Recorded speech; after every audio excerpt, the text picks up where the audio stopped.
Upozorenje na 6. novembar.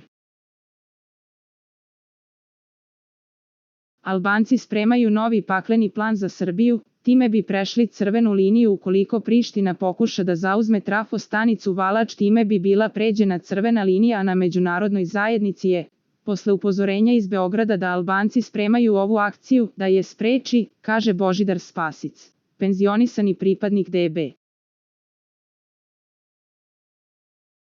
Srpski predsjednik Aleksandar Vučić upozorio je da postoje indicije da albanska strana planira da 6. novembra krene u zauzimanje trafo-stanice Valač, što bi, kako je rekao, za nas bile užasne vesti koje bi vodile ka iznuđenim potezima sa naše strane.